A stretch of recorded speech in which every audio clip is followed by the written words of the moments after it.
Walter Lawrence نے جو بک لکھی ہے کشمیر ویلی آف کشمیر، تو دیکھا جائے تو اس میں بھی کشمیریوں کی جو عکاسی کی گئی ہے کہ ان کے نیچر کے بارے میں یا لوگوں کے بارے میں نگیٹو پورٹریل ایک کیا گیا ہے لوگوں کے بارے میں، کشمیر کے بارے میں یورپینس نے اکثر کہا ہے کہ بہت بار جو پہلی پرانی ہسٹریز دیکھی جائیں کہ یہ جو کشمیری لوگ ہیں دھوکہ دیتے ہیں یا یہ بہت کننگ ہوتے ہیں یا اس قسم کی باتیں کہی ہیں. تو یہ تو کشمیری تو ایک چیز ہے.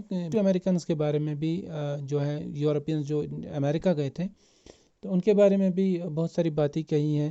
تو نیٹو امریکنز کی بات یہاں پہ میں کر رہا ہوں کیونکہ نیٹو امریکنز کے ساتھ بھی ان کا تھوڑا تعلق رہا ہے، تو یہ اس لحاظ سے ان کو اس میں جو ہے شیئرڈ ایک ایکسپیرینس وہاں پہ ہو سکتا ہے ان کو ملا ہو. تو بات یہاں پہ یہ ہے کہ شاہد کے کانٹیکسٹ میں دیکھا جائے اور سٹوری کو انڈرسٹینڈ جب بظاہر نظر آتا ہے کہ یہ آغا شاہد علی یہاں پہ جو سٹوری کا وولف ہے وہ یورپینز کے لیے دیکھا جائے، یورپین ہسٹری میں اگر دیکھا جائے تو وہ نان یورپین لوگ ہیں. یورپینز جو ہیں چاہے برٹشرس ہو، فرینچ ہو یا کوئی بھی یورپین اسپینش ہو، وہ اپنے آپ کو پروجیکٹ کرتے تھے as superior at the cost of the non Europeans. ان کو دکھا رہے تھے نیچا، لوگوں کو نیچا دکھا کے اپنے آپ کو سپیریئر پورٹرے کیا کرتے تھے. تو اسی کو ٹاپسی ٹروی ٹرن کرنے کے لیے، اس کو الٹا کرنے کے لیے بہت سارے رائٹرز نے لکھا ہے، الٹا کرنے کے لیے دکھایا ہے یورپینز کو کہ آپ جو ہیں آپ کوئی سپیریئر نہیں تھے، بلکہ ہماری مجبوریاں تھیں، جو ہمارے بیہیویئرز ایسے ہوا کرتے تھے اس کی مجبوریاں تھیں. That was for the sake of survival, کہ ہم ایسے بیہیو کیا کرتے تھے ہمارے جو اینسسٹرز تھے.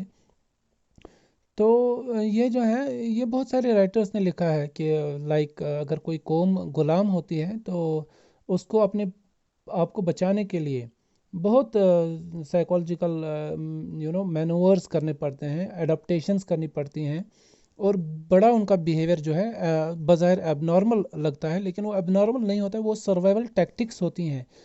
فرانس فینن ایک رائٹر ہیں، وہ بڑا اس کو ڈسکس کرتے ہیں سائیکولوجیکل امپلیکیشنز آف کولونائزیشن. تو let me not go into that. تو یہاں پہ جو آپ کے انڈرسٹینڈ کرنے کے لیے بول رہا ہوں میں کہ یہ جو ہے شاہد جو ہے دکھا رہے ہیں یہاں پہ وولف کو پروجیکٹ کر کے کہ جو وولف ہے وہ ایک قسم کا نان یورپین ہے، اور جو یورپین فیری ٹیل میں وولف ہے وہ نان یورپین ولن ہے. تو اس کو ولن بنا کے بچوں کو یورپین اپنے لیے سبق حاصل کر رہے ہیں.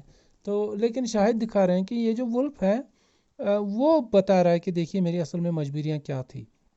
مجبوریاں ہی نہیں، وہ بتا رہا ہے کہ دیکھیے اصل میں جو ہے میں کوئی بیوقوف یا ولن نہیں تھا، بلکہ میں ہی بڑا چالاک تھا کہ میں ہی یہ سب پلان کر رہا تھا. یہ تو اس کا سٹوری کا پلاٹ ہی میں نے ڈیوائز کیا تھا.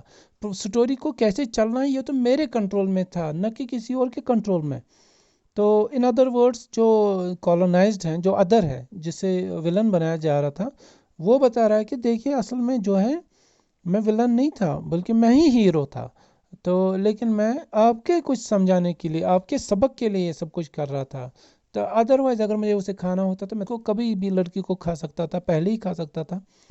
تو ان دیٹ کانٹیکسٹ اگر ہم اس کو انٹرپریٹ کریں کہ جو کشمیری لوگوں کے بیہیویئر جسے یورپینز کہتے تھے کہ یہ دھوکہ دیتے ہیں، تو اس کو انٹرپریٹ کیا جا سکتا ہے کہ دیٹ وہ دھوکہ نہیں تھے، وہ دے رہے تھے، وہ جو ہیں وہ سروائیول کے لیے کر رہے تھے اور جو ہے سبق سکھانے کے لیے کر رہے تھے یورپینز کو، جو کولونائزرز تھے، جو یہاں پہ اوپریسرز تھے، ان کو سبق سکھانے کے لیے، تاکہ وہ جو ہے ایک سبق لیں کہ یہ جو ہے غلط بیہیویئر، غلط رول نہ کرے اور کسی دوسرے کا حق نہ مارے. تو یہ جیسے یہی والٹر لارنس یا ایسے بہت سارے رائٹرز جو کشمیری بیہیویئر کو مس انڈرسٹینڈ کر رہے تھے اور کہہ رہے تھے ان کے بیڈ ٹریٹس ہیں، ان کی کلچر نہیں ہے، یہ عجیب سے بیہیو کرتے ہیں، دھوکہ دیتے ہیں. تو یہاں پہ کوشچن یہ ہے کہ جب آپ کسی کی زمین پہ قبضہ کر لو تو وہ آپ کو بظاہر لگتا ہے دھوکہ دیتا ہے، وہ آپ کو لگتا ہے کہ وہ آپ کے بیہیویئر کے حساب سے چلنا چاہیے. تو ایسا نہیں ہوتا ہے. جب کسی کا حق مارا جاتا ہے تو اس کا بیہیویئر جو ہے نارمل نہیں رہتا ہے، وہ اب نارمل ہو جاتا ہے. بٹ وہ اب نارمل ہونا ضروری ہوتا ہے because that's for the survival. تو وہ سب کچھ نظر میں رکھتے ہوئے یہ ہم اس کو ایک انٹرپریٹیشن دے سکتے ہیں کہ یہ جو ولف کی اسٹوری ہے it's from the perspective of the non Europeans. کہ دیکھیے آپ کی فیری ٹیل کو کیسے ہم الٹا کر دیتے ہیں اور آپ کے جو ایک نیریٹو ہے جسے آپ ہسٹوریکل نیریٹو بول سکتے ہیں کیسے اس کو الٹا کرتے ہیں. اور ہسٹری بھی یہی ہوتا ہے. ہسٹری بھی کیا ہوتی ہے؟ ہسٹری بھی آخر میں ایک اسٹوری ہی ہوتی ہے جس میں ایک نیریٹر کی وجہ سے پورا جو ہے انٹرپریٹیشنس کی میننگ نکلتی ہے. اور یہ بھی ایک اہم بات ہے جو اس میں سمجھ میں آتی ہے کہ شاید یہ بھی سمجھا رہے ہیں کہ جو ہسٹری ہے یہ ہسٹری کو آپ جب سمجھو تو یہ یاد رکھا کرو کہ ہسٹری بھی آبجیکٹیو نہیں ہوتی ہے. مطلب یہ نہیں ہوتا کہ ہسٹری میں جو بھی بولا جائے وہ سب کے لیے سیم ہے. ڈپینڈ کرتا ہے کہ ہسٹری کون لکھ رہا ہے اور کس نظریے سے لکھ رہا ہے. اسی نظریے سے ہسٹری کی بھی میننگ نکلتی ہے.